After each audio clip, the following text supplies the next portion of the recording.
And again, as I mentioned, we're going to be interacting via the chat box today. So especially since you can see everybody, we want to keep it super lively, give feedback to everyone, to our panelists. So these presentations shouldn't feel one-sided at all, even for me as I'm sharing data. Love to hear what you guys are thinking, how you're reacting to that. So feel free to drop any commentary into our chat box. We also are going to have the opportunity to ask questions through this Menti link. I'll be sharing the QR code again, but you can start as soon as now if you want to start submitting these questions. We'll be keeping track of them for the later portion of our panel after the panelists have begun. So please keep submitting those as time goes on. Don't submit them in the chat, submit them through this link. Or as I mentioned, you can always raise your hand and ask them live. And a little agenda for us today. So I'm going to be providing us with some introduction and data highlights about what recruiters are thinking going into the fall 2022 recruitment season. Then we'll pass over our panel discussion. It'll be Andrei and Alison, and then we'll move into live Q&A. So Carolyn will be moderating both the panel and live Q&A. We'll be having the questions fielded via Menti, via chat. As always, you can raise your hand and just ask our questions to our panelists here. And a little bit about Ripple Match for those of you who may be new to us. Ripple Match is a recruitment solution that helps employers recruit their future. The automation platform is replacing job boards as the main way Gen Z finds work and removes time-intensive work that goes into building diverse, high-performing teams. And really the goal of Ripple Match is just to help campus teams, university teams, early career recruiters with building out diverse and also efficient recruitment teams. So passing it over to Carolyn to talk about URX. Hey everyone, I'm Carolyn. I'm representing the URX organizing team. Hopefully I'm not a new face, but if I am, it's very lovely to meet you all today. URX and OneRec is an organization that builds community events and programs for the recruiting industry. So URX is more of our umbrella organization for early career talent, and then OneRec is our overarching organization. We have a number of exciting events coming up, like this one as an example. We're also planning a summit for early career leaders in the space for December, along with our most famous and most popular annual URX conference that will be coming back, hopefully in person in May of 2023. So if this is your first time hearing about us, please keep, if you want to stay updated, feel free to join us in Slack. I will drop the link here. You can join for free and you'll be automatically added to our Slack channel once you apply. So hope to see you there. Awesome. Thanks for that, Carolyn. So back to our data and insights here. We're going to start off with a quick brainstorm. So if everyone could either go to menti.com and use this code or scan your QR code, I'll give you a second to do that. We're going to be naming some specific challenges you and your team are facing in the fall 2022 recruitment cycle. So just to get started before I get into the data, we're going to share some of what's top of mind for all of us right now. So I'm going to go ahead and switch my screen share, give you guys a chance to grab this.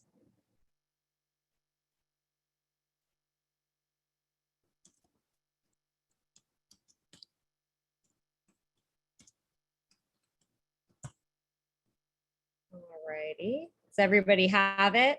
Are we good? I put it in the chat as well. Okay, cool. So I'm going to go ahead and share that screen. All right, we've already got some good things rolling in. So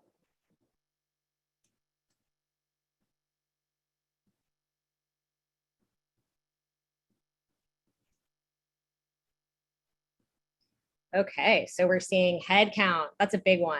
The bigger the word is, the more people are putting it in. So good to know that that's top of mind. We'll be talking a lot about that. Leadership buy-in is another good one. Head count, competitive comp. All right, multiple offers, also a big one with Gen Z and early career. Just to give you guys a little context, I actually used to be a campus recruiter, so all of these are like giving me a PTSD right now heading into the fall. So good to know we're all on the same page. Budget cuts, we'll talk about that. Renegs. Awesome.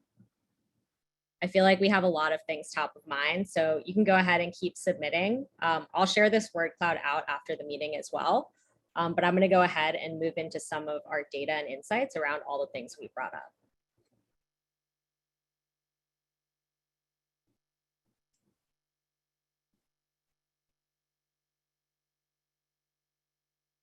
All righty. So for these data highlights, these are from our fall recruitment pulse survey. So some of you may have attended, but Ripple Match recently hosted our Now and Next conference. So that was a conference of recruiters talking about what's in the future for campus recruitment.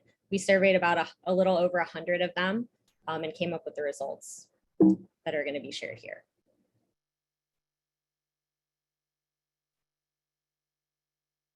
So in terms of challenges that are facing our teams this fall, we asked recruiters what you would select as your top 3 challenges ahead of the season. It seems like a lot of these were top of mind based on the word cloud we just did together. I would say that obviously competing with similar companies is always going to be huge for recruiters, especially at the early career level. Diversity, obviously still top of mind. Hosting engaging events as well for candidates. I think as we're moving back into campus, maybe a hybrid model of recruitment, how we're conducting our events and what students are most interested in seeing is definitely top of mind for a lot of us. Dealing with a lean team, that's something that's pretty consistent when it comes to early career recruitment, but I think is especially pertinent in a time of kind of financial pullbacks and things like that. Finding a balance in hybrid recruitment, high volume, and again, the shifting economic climate, which we'll be talking about a lot today. And in terms of the recruiting challenges, those actually did vary a bit depending on what level the people that we surveyed were at. So it was top of mind for people who are not managing a team. So these are your campus recruiters, your people on the ground. They're really, really nervous about competition, about getting candidates to their booth, about getting people in the door, diversity as well. Competing with similar companies was top of mind for management. So thinking about kind of where you stack up in terms of your industry. If you're in tech, for example, you're competing with like the Googles, the Facebooks of the world. That can sometimes be really hard when you have a low bandwidth or a smaller team. So all of these things that are top of mind, and I will share this report after this, are all things that we've kind of experienced in prior years, but are even more top of mind going into this really unique season. And again, with the economy, the shifting economic landscape. So this is something that we are all thinking about these days, asking recruiters how the shifting economic climate is impacting your recruitment plans. Obviously, back in 2020, 2021, this was something that we were thinking about constantly in terms of layoffs, in terms of are people going to go back to the office. 2022, it's really a whole different ballgame because I feel like we've kind of progressed past the point of the pandemic in the workplace, and yet we still have a lot of separate challenges that are coming our way, and a lot of those are going to be affecting headcount. They're going to be affecting budget. And as of July, a lot of recruiters are still evaluating how this is going to play a role in the fall and are still evaluating what to do because nothing has yet changed. I think we all know as recruiters that when nothing has been announced yet, that doesn't mean that everything is chill, right? There's probably going to be future challenges that start coming up right when you're going to campus, right when you're trying to secure that headcount. So really getting ahead of the game before that ball gets rolling is going to be super important. And also just in terms of where recruitment is taking place this fall. The last 2 years, I feel like we saw so many teams that were still dedicated to a really strong virtual model. As a Ripple Match is an HR tech tool, we saw a lot of people primarily using that method to recruit.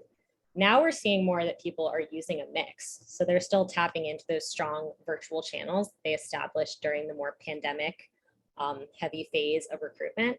However, we're also seeing that almost everyone is headed back to campus in some capacity, whether that's 1 or 2 career fairs or presentations or a whole circuit. We're really seeing that hybrid model be the most popular.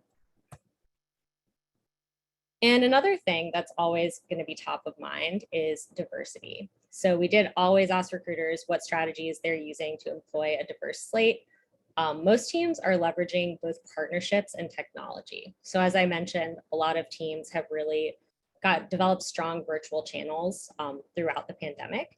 They're still using that and just making recruitment more accessible to more students, expanding your pool of talent, the ability to go to more different schools. That really helps with diversity, and we're seeing people still sticking to those methods even as they're headed back to campus. However, one of the things that I thought was the most kind of surprising and interesting about these results is that partnerships with local student organizations and campus clubs is the #1 strategy for recruiting diverse candidates. So even expanding your network and really just tapping into more schools and students is not going to be the only thing that's going to get you success here. A lot of these diversity goals and bringing these students into your company are going to be based on relationships, authenticity. We're going to be talking about this a little bit in our HBCU Talent Talk next month. But these partnerships with local clubs is going to be a great way of letting those students know that you're dedicated, you're communicating with them, and you value what they want to see.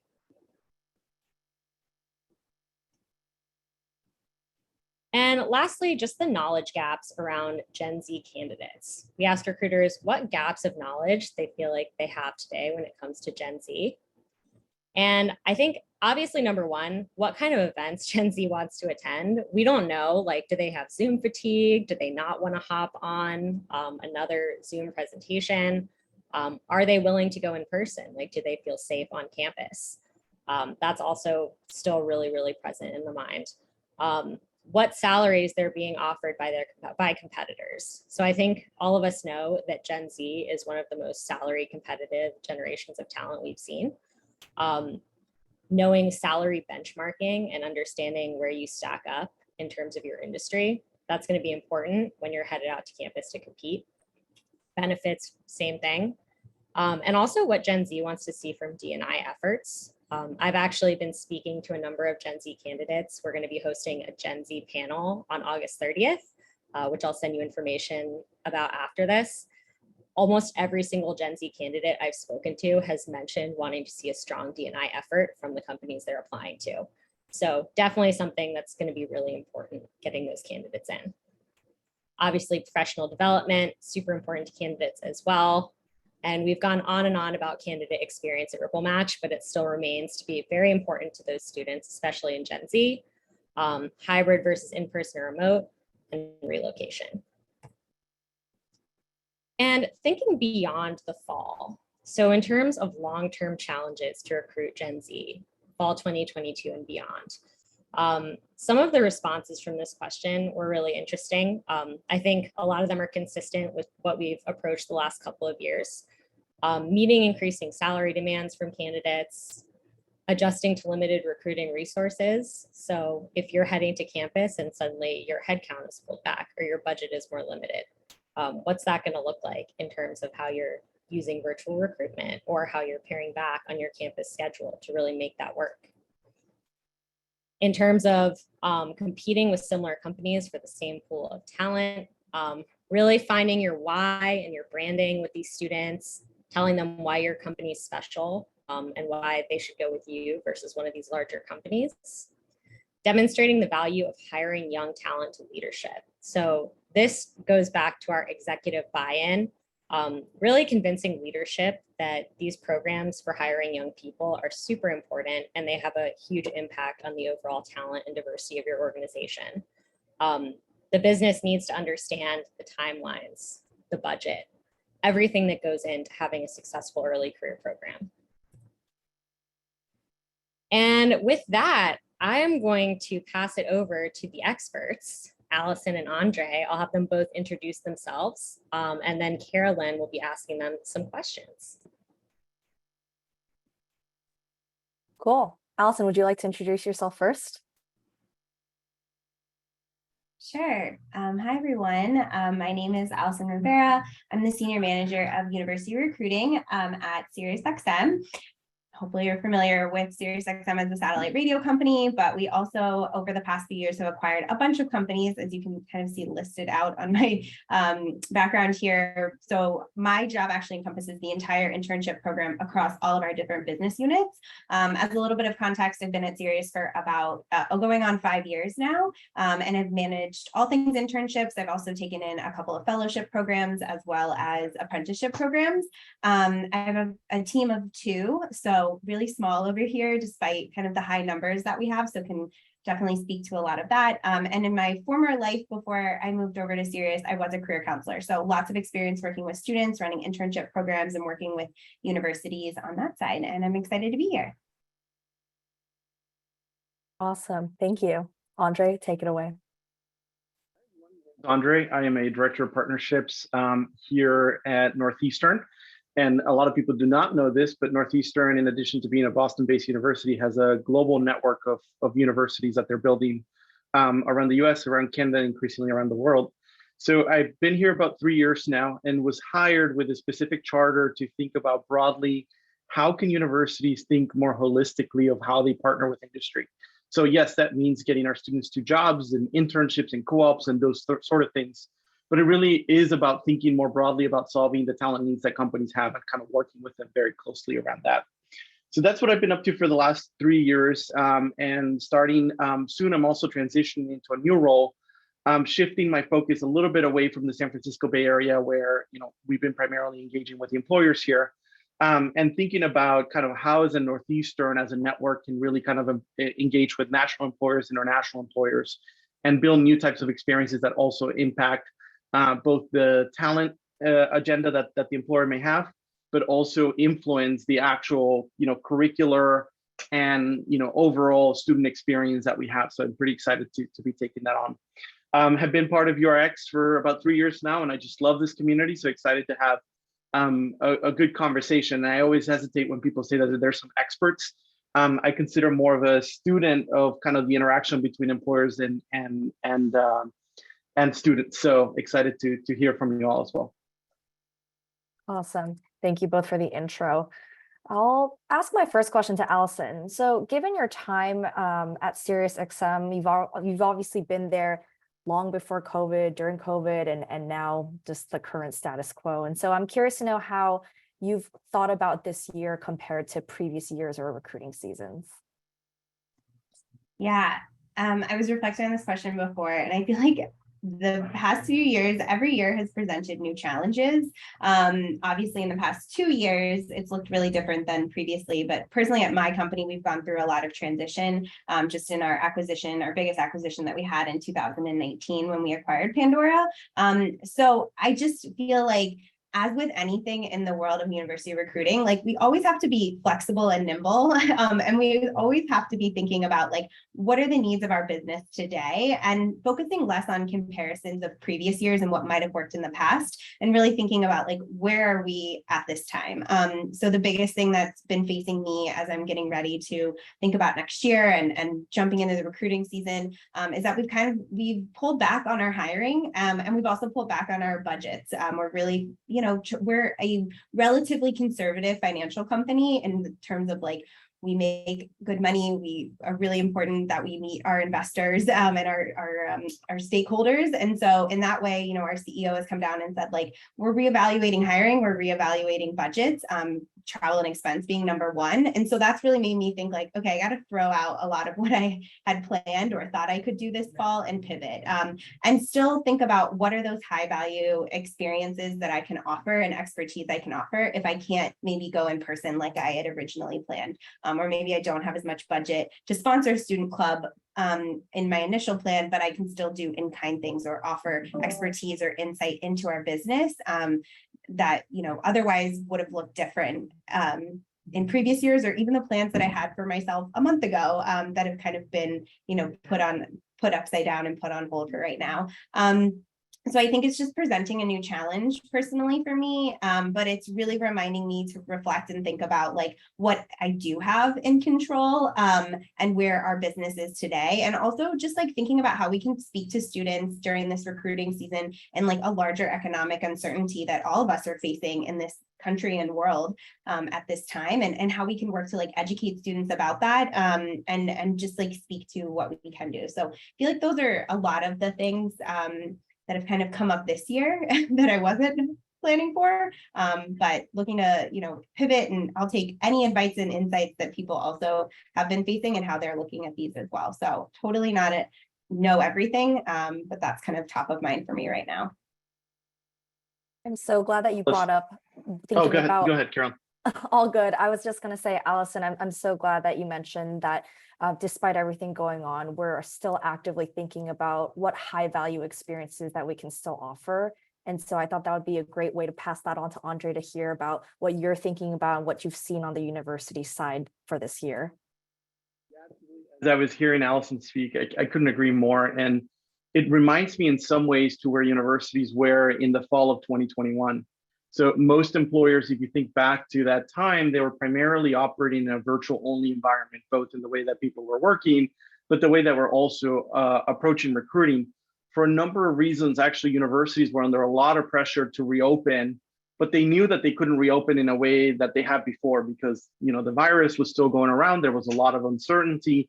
For a lot of universities, you have the considerations of students traveling around the country and around the world to come here and dealing with a lot of the varying restrictions.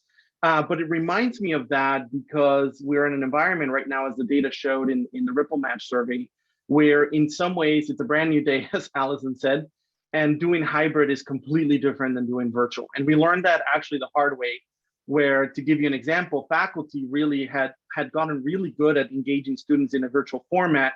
And suddenly, as just a little microcosm, they had to both do online really well and engage those students that maybe were not there in the space, but also figure out a way to teach and make it engaging in the classroom. So, you know, the bad news is I think we're in brand new territory, and a lot of recruiters, a lot of companies will have to figure out how this approach is different than the last one. But I think what we learned also, just to give a little bit of hope and positivity here, is that we learned that when you think hybrid, you really can pick some of the best elements of online, the best elements in person, and really hopefully kind of pick and choose what you think is best to really drive the best experience, both for your employees that are involved in the recruiting process, for the recruiting teams not having to travel as much, and then for the students that are really, really craving that connection that they haven't gotten, particularly for our upperclassmen that, you know, have lived through COVID, and that's been most of their student experience. So, you know, the bad news is it's a new day and a new approach is needed. The good thing is I think most teams by now have gotten very good at being nimble and adapting. So more to come on that front over the next recruiting cycle. I think pre-COVID, a lot of our peers that may not have already been familiar with early career recruiting would have found our role to be very repetitive and or cyclical. And while I guess on paper that is the case, I laugh a lot now because reflecting on the past 3 years, every season, every quarter has just looked so drastically different time and time again. So yeah, I appreciate your words, Andrei, because I do think that I think a lot of us are thinking through our hybrid strategy, but there are only a few employers that actually can do that right. And so definitely curious to continue this conversation and learn more of your insights. So let's talk a little bit more about challenges. Of course, I don't want to be too negative here, but this is the crux of the conversation and why we're here today. Allison, I know you touched on your team being lean and also budgets being cut and just having to be more mindful of your spend this upcoming season. Is there anything on top of that that you're thinking about? Yeah, so we have traditionally operated at a pretty high volume in terms of number of interns. So for example, this summer I had 155 interns across all different business units. We also have a fall and a spring program that are pretty small, and they're very focused on our radio and podcasting sides only.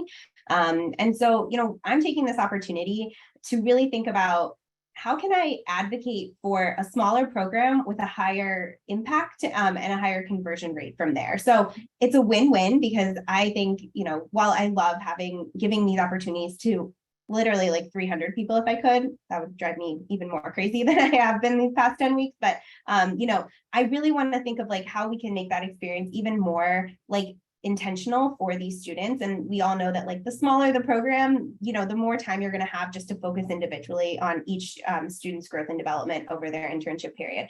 That also means it can be a cost savings to the company in terms of saying like, hi, last year we had, for example, 50 interns in your department. I think we should aim for 40 this year, given the cost, but that's going to allow me to do X, Y, and Z. And it's also going to increase our opportunities for conversion if we can, you know, hold steady, hopefully, in terms of future plan. I know for my department, we're focused on like 2022 and getting through the rest of this year. I think everyone's hoping that like more will open up to next year, and that, you know, conversion rates can be as high as next year, but maybe we only want to commit to spend on, you know, 40 heads for this summer instead of 50. And so I'm really having those conversations with leaders and pitching it in a way that like is beneficial to the business, not only from a cost savings perspective, but also like the amount of attention, time, and resources we can give if we have a smaller program. So that's one of the things that I'm trying to like really shift. And it's also something that we've had a really large program and we are just trying to cut back, and this is a good time to kind of do that. So if you're also in a boat where you're feeling like there's a lot of departments that, you know, oh, I'll take an intern, and they offer great experiences, but there isn't really the pathway. You know, I'm seeing so many students leaving this summer being like, what's the pathway? How do I get in? I love this experience. And, you know, for some industries, that's a really well carved out process, and for others of us it's not like that, and so we have to kind of like create that process, and starting smaller is going to probably be easier.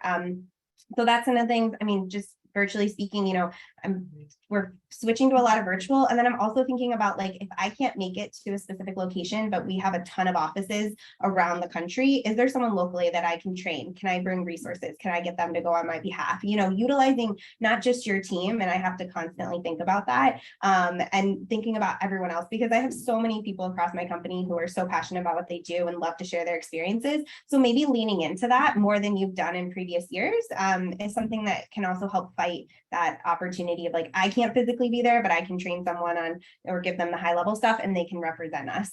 So those are some of the things that I'm doing to combat that. I think that answers your question, Caroline. Yeah, it did. Thank you so much for sharing. And I also agree that it's easy for us to just, I guess, put all the work on ourselves. And so, and most early career teams tend to be lean. So in knowing that your company has a lot of offices, you might as well, you know, work with what you got, leverage it, and obviously rope in the people and cross-functional partners that are super excited to keep the program. Because I think that also helps from a visibility standpoint internally as well. If you rope in other stakeholders across different offices and departments and they speak highly of the program and the work that you and your team is doing, then there's more reason for you to continue to get the advocacy and the resources that you need despite everything going on. So very good to know and good insights. Andrei, on your end, is there anything else that you want to add to this in terms of challenges?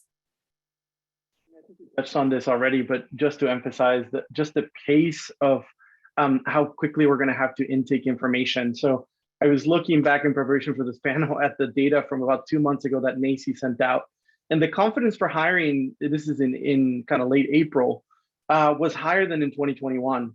And most of us by now realize that the environment that we thought we were in about 2 months ago is not the same one that we're in now in terms of companies and their forecasts.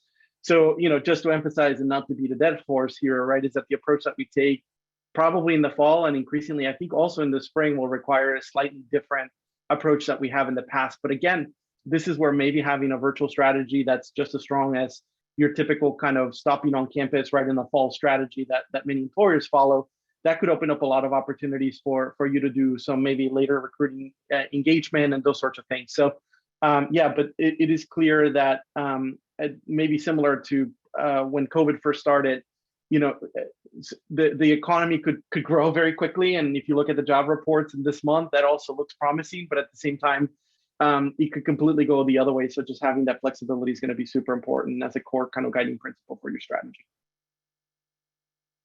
Awesome. Is there anything that you've heard from, I guess, the Northeastern students in particular as they're approaching the fall? Or is there anything just from the ground that you can share with us so we can prepare as well? Yeah, I think not surprisingly, the media, particularly in the tech sector, is really honed into this the storyline, particularly at the startups, that there's a significant pullback. And we all know there's probably some truth to that. But a lot of times my favorite headline of last week was Walmart is laying off 200 employees, right? And here I am thinking, right, why is this a headline, right?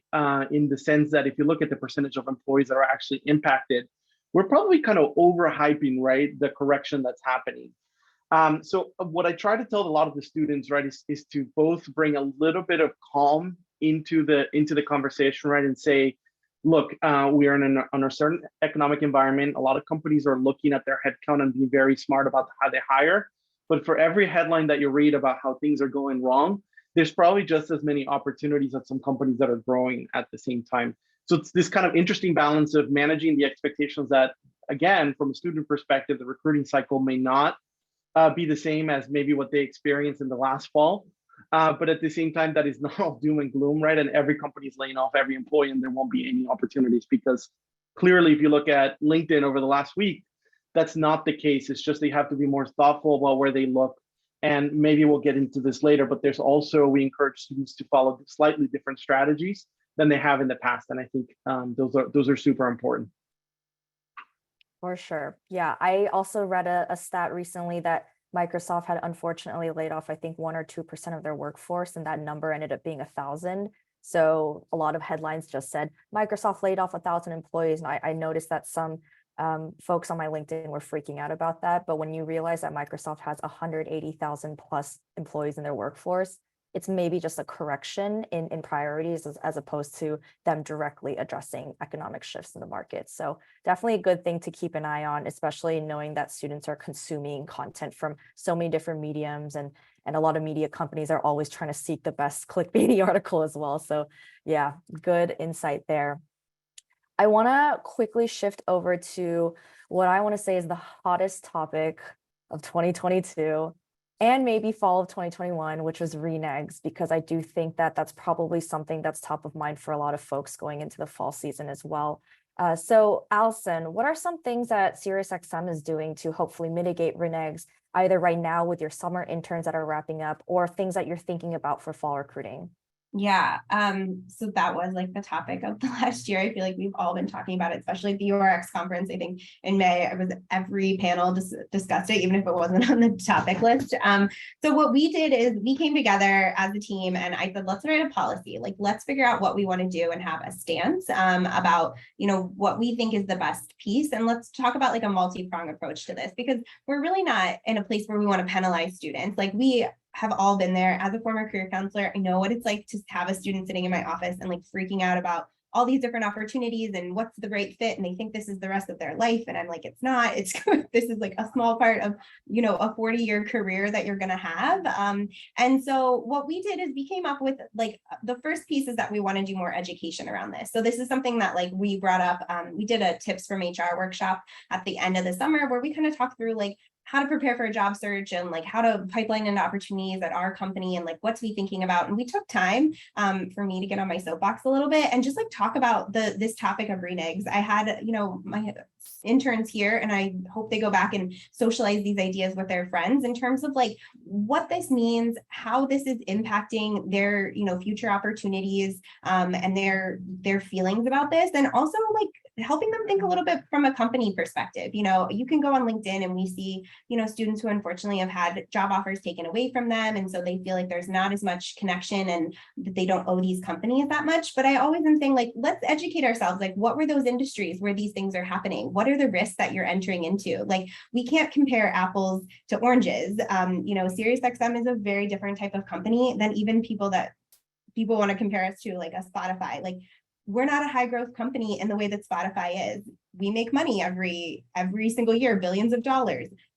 Spotify doesn't at this time, not that they can, but there's just differences. And I don't think that like when you're 21 or 22, you're thinking about these types of things. So we're really trying to just help like educate about this policy and about what it means. And we are making sure that in every single offer we give out this year, we're going to just highlight that in our conditional offer email, which is where we just email them after we give a verbal. We're going to put some language in there that we had approved by legal that just says that, should they withdraw after accepting an offer, like we do reserve the right to like contact their school and update them. We know that we did some research. There are a lot of campuses and that are putting policies into place. They have honor codes that they're upholding. And so, we're thinking about that. I'm not sure how we might execute it because I think there's a really big difference, unfortunately, for a renege that happened like in January and one that happens in May, right before the internship program starts, and I can't backfill someone. But we're really focused, I think, from a place of like education and it's not a punitive thing. But funny enough, I had a student who like she started her internship with us. She withdrew 2 weeks in because she got an offer at another company. And then she emailed me today like, hey, I want to apply to this job. And I was like, I don't think you understood. And like, she was a spring intern, we had a great relationship. And I really talked to her when she left in June. And I was like, listen, like, this is something that you really need to think about. She went forward, but now wants to come back. And I'm like, I don't know, like, it's you didn't leave a good taste in my mouth, the manager's mouths, or everyone. So I'm not sure that it's like fully there, but I think we'll get there. Like, I think we'll get to this place. So we're just really focusing on like education, but also implementing a little more like outlined policy and just like transparency of how we may handle it. But it's never easy. And I've definitely had conversations. Do we overhire, assuming we'll lose some candidates? Like, what do we want to do? I'm not sure that that's like where we're at right now at my company, but it is something that I know other companies have talked about, just knowing that we are seeing this as a pretty consistent behavior in the past couple of years. Andrei, speaking of school policies, have you heard anything, or do you want to weigh in on this topic as well? Absolutely, it's a hot topic on the higher ed side, and I have my own personal views. Maybe because I come from outside of higher ed, but I think it's consistent with what Alison said, which is you can have all the policies and processes in place, but it's really in the end about educating and bringing the students to the mindset that two things that we do here, right? One is letting them know, particularly with our kind of undergraduate, right? Kind of think about the typical, 19, 20-year-old, right? That's in their first internship, to understand, as Alison said, that not only are they trying to find that initial opportunity, but they're also building the initial stages of their professional network. And I think that's a hard concept for them to really understand, particularly for some students that are very focused on like, get the job, get the job, get the job. But what Alison said is absolutely true, right? You always want to think about every engagement that you have with an employer as not just getting the next job, but kind of building the initial stages of your network, which are emphasized too with the students. You're not just representing yourself, you're representing the school, right? And the community that you're a part of. And I try to really emphasize with them is, which has happened, right? Some students kind of make some decisions that are best for them and kind of their individual context, which, again, I understand, right, given the history of things and kind of the student is looking out for their best outcome, but they could potentially even impact the relationship between the company and the university down the road. So I think just kind of broadening their perspective a little bit, right, and kind of positioning as that. I do think increasingly with the trend of things moving earlier and earlier, I think there's an opportunity for us to think about it's very hard to get a student right to commit, right? I think we have students coming on campus probably in 3 to 4 weeks, and some companies will already be interviewing on campus, right? And to make a decision so quickly. So I think there's some strategies that we can think about to kind of mitigate some of those risks, particularly with all the uncertainty that's out there, whether it's kind of facing, right, the offer stage, right, into more of kind of a year-round process. I don't know, I have some ideas around that, but in general, I think it comes down to just helping the students understand that in addition to, yes, the school, that the policies that pretty much every university has around how they engage with employers, it's really about kind of getting them to think about things a little bit more broadly. Can I add that I also think I'm trying to also have conversations with like transparency. Like, I ultimately, sure, I work for my company and I serve, at the interest of like wanting the best talent here, but at the same time, I think all of us as university recruiters understand like how difficult this beginning stages of anyone's career is. And so I want them to just talk to me, like, tell me that you have another offer. Tell me you have another deadline. Let's work on it. Like, sure, we have to, I can't just like personally can't give it to you and just like say, tell me when you feel like it. Like, there has to be some parameters, but I can be flexible and negotiable around things if you tell me what's going on. And so I'd much rather let's have that transparent conversation. Hey, I'm running into this. I need to seek this approval from my school. I have to see if it aligns with, what work authorization I can get. If you're on CPT, OPT, like I've had students that accept and then they come back and they say, well, I can't do this because I didn't check with my school. Like, just tell me, like, we'll wait. We can be flexible. So I think there's definitely that transparency on like the student side, and that like, I'm not here to be like, oh, that's a horrible company, don't go there. Like, I really truly want the best for every person. And the best might not be at my company, and that's okay. Like, I think that we all kind of hopefully lead with that like altruistic feeling of the work that we do, because we know how difficult it is for this population as they're starting their careers. So again, that's education, but transparency as well. Yep, you nailed it in the head. Transparency and education is just so key with the work that we do. And I'm just noticing it more and more season after season. I always encourage students to just be as open and real with me as much as possible, even if that's not how they typically operated with recruiters. I find my style to just be more conversational because I want to let them know that despite their hesitation of maybe sharing more insights into all the companies, I don't care about the names. I just want to know, is this timeline working for you? I want to be realistic. I don't want to waste your time and I don't want you to waste mine, right? And so I think that directness is something that is a coaching piece to the work that we do. So I think education is always important in knowing that every season is different too, because as Andrei and Alison, we all know very well students talk. And so they're getting advice on how to navigate these offers and navigate interviews through their peers that may have already gone through it in a previous year. But as we've seen in the past 2.5, 3 years, every season is different. So I think it's better for us to kind of be more direct with our candidates and let them know, here's the things that are happening now. Here's a policy set in place for this season. Doesn't apply to next season or the previous season. It might, but just know that what you're hearing from us is what we're really telling you. So don't always listen to your friends, especially if they haven't recruited with us in the past. So yeah.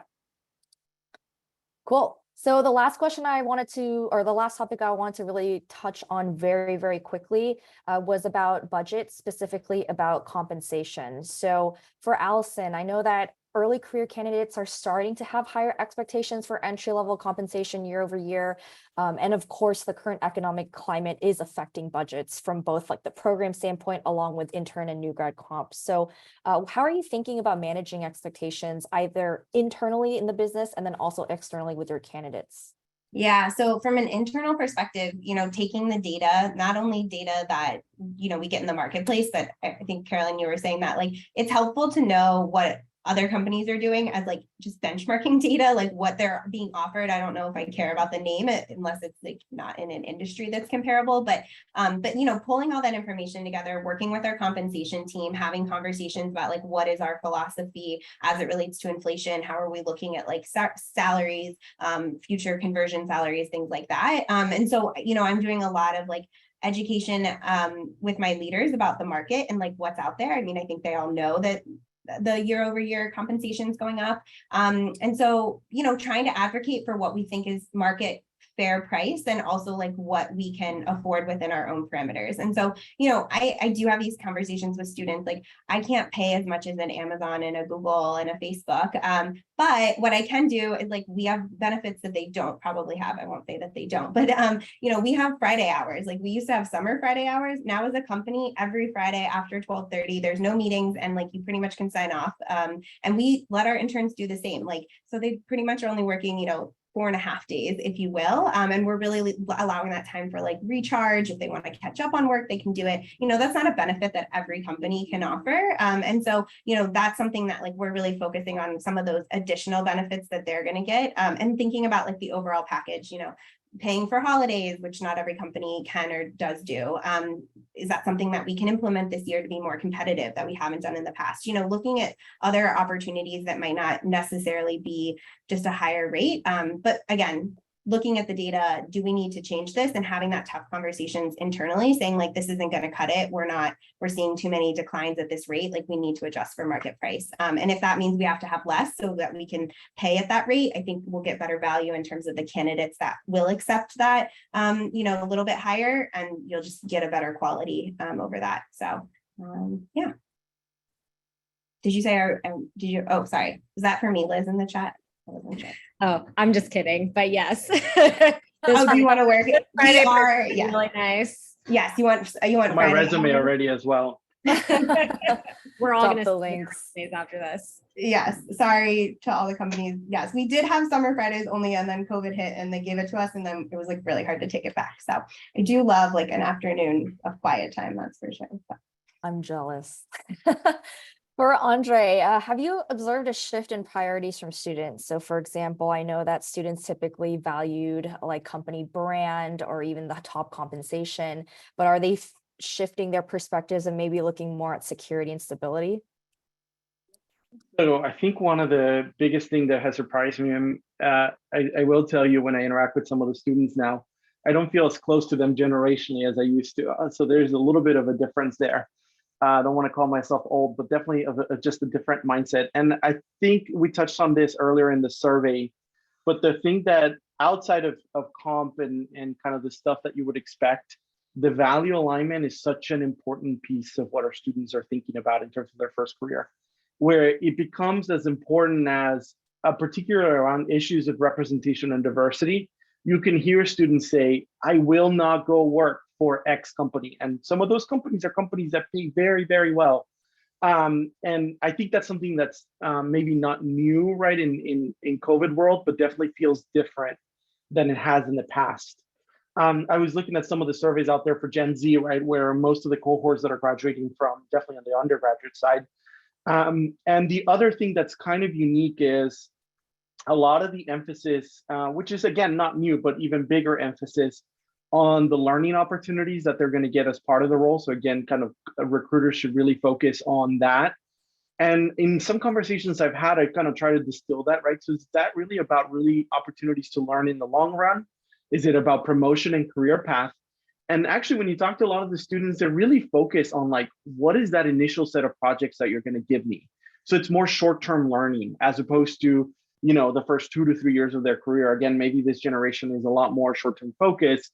But if you can find ways to both from an internship and early career standpoint, highlight all the types of projects that they're going to work on, the skills that they're going to learn, I think that actually even presents an opportunity to address some of the challenges that we have at our names, right? Where maybe some of the companies can think about not just how much time we're spending in developing our interns in the recruitment process until they sign the offer, but how do we keep them engaged in skill development after they accepted the offer, but maybe before they join us. And again, virtual could be a really strong enabler for us to basically upskill the intern class before they even get to you. And I think just driving that message, right, that say we are the type of company that will keep you learning before you even come to us. I think that's a very strong signal and an opportunity that, you know, if some folks are interested in exploring this, I would love to kind of think about that together. But in general, yes, I think the equity and representation considerations, as well as the opportunity for just very fast learning on the job, I think those are going to be huge differentiators for those employers that can really build a good employer brand around that.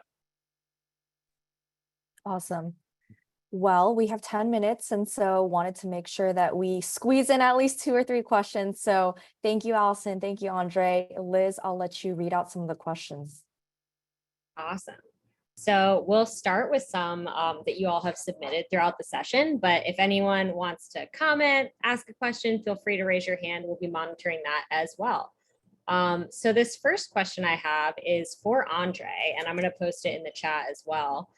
As we consider striking the right balance between in-person and virtual, interested in whether the students that attend these types of events are different or the same.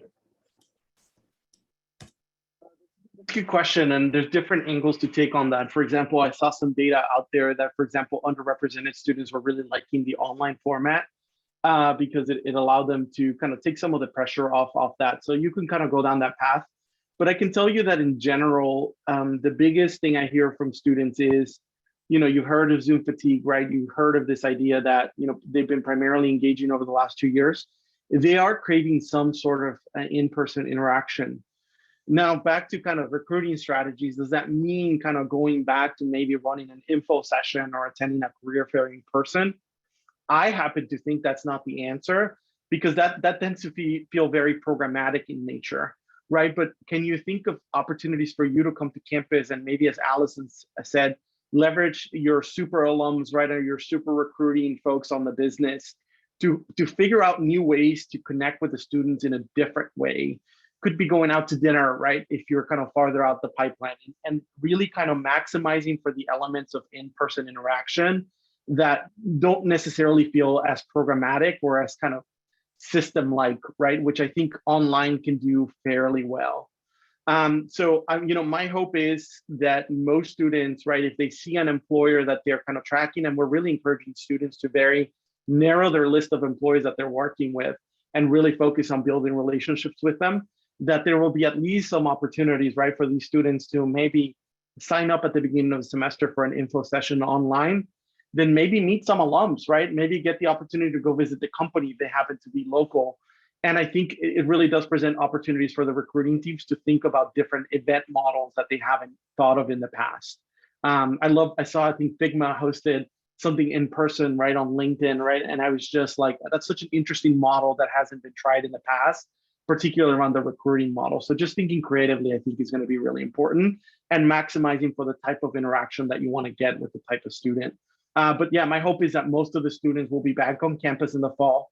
Not as many restrictions around travel in the US and abroad. So it's really, if you assume they're going to be on campus, and we think most of them will, what is the best way to engage them in person? Awesome. Thanks, Andrei. I'm going to pass it over to Shristi. I hope I didn't butcher the pronunciation of your name, to ask their question.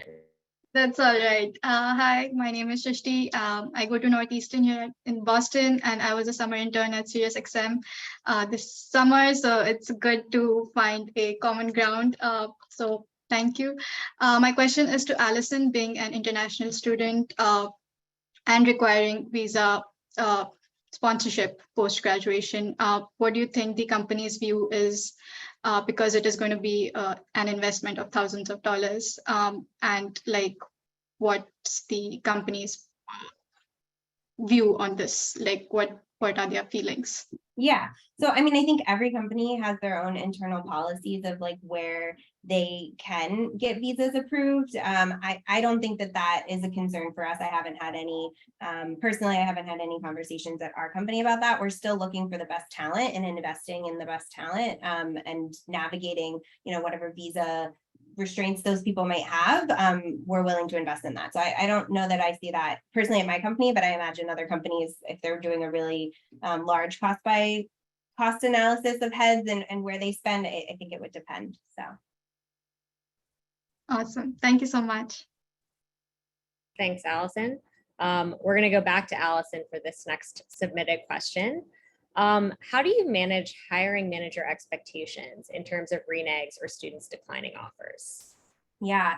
So I like to bring them in and make them a responsible part of this process. I think, listen, I can get up here. I'm a huge advocate. I think I can sell someone on the opportunities and what it's like in the culture here. But ultimately, as Andrei was saying before, like students really care about like the work that they're going to be doing day to day. Like what's that hands-on skill set learning. And so what I've really done is kind of like made the managers take ownership. Like you've selected this person. And what we did in January through May is that my team held a monthly event of different types, like whether it was like a networking thing with former interns or a virtual escape the room or a panel with DE&I, just things to keep them engaged. But then after each event, I send a reminder to my managers like, hey, we just did this.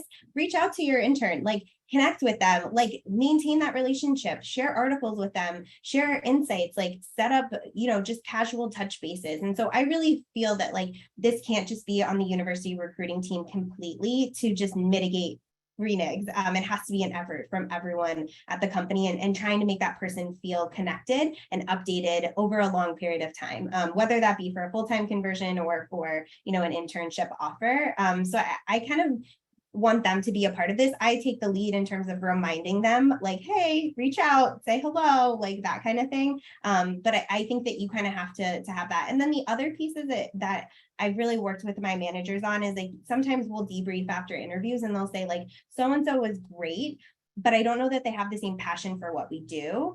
Versus this candidate maybe was like a little bit less technical, but like they really want to be here. And so I'm really focusing on them just from my experience, knowing that like passion can go a long way. And so we really should also be, obviously we need to be objective in the way that we evaluate candidates, but like someone who maybe doesn't have the same technical ability, but can still do the job, but has that passion that's like way above for what they do, they're more likely going to accept that offer and stick with it through the end. The person that's maybe not as excited about my industry and what we do, even though they're the best technical person, there's a higher likelihood in my experience that they might come across something else and withdraw. And so I think we're also having those conversations at kind of the debrief time of like, who's going to bring that passion for what we do? And did you gauge for that in the interview process as well?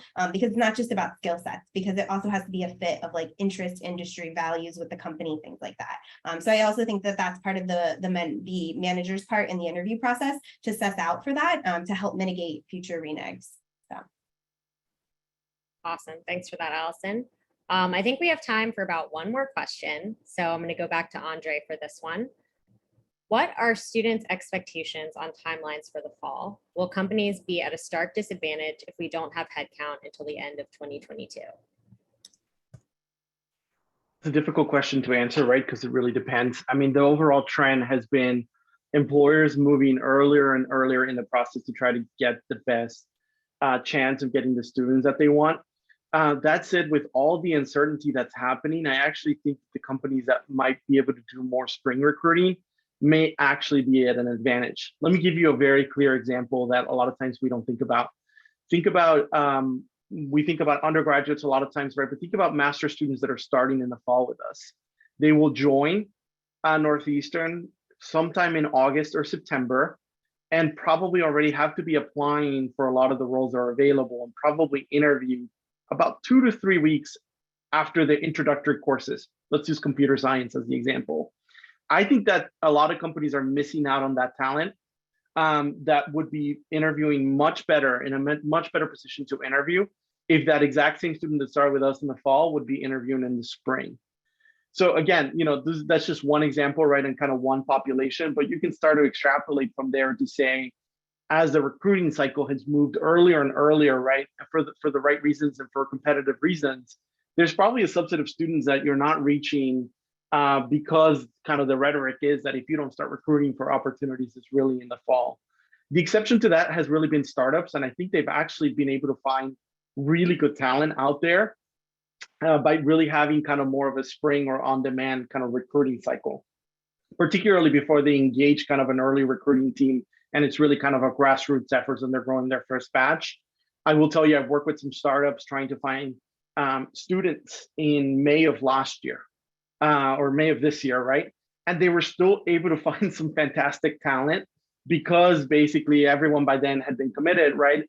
And then suddenly a new batch of students had become available that were interested in kind of jumping in. So I would really encourage companies, to the extent that they can and that the format allows them, is keep some flexibility to potentially bring in maybe a first batch of students right in the fall, and then save maybe a broader list of maybe roles that you think you can get approved in the future. And that also helps you with your reneges, right? If you end up having particularly a spring renege, that will allow you to still find a good student that would fit into that. Again, will not work for everyone, but I actually think some of the employers could be at an advantage if they kind of come in a little bit later in the process and snap up some really good students for internships and full-time opportunities. Awesome, thank you, Andrei. And we're going to conclude with that since we're at 2 p.m. So wanted to give a special thank you to Andrei and Alison, also to Carolyn for speaking today, and to everyone who came. I will be sharing out a recording, our word cloud from earlier, and also the data report.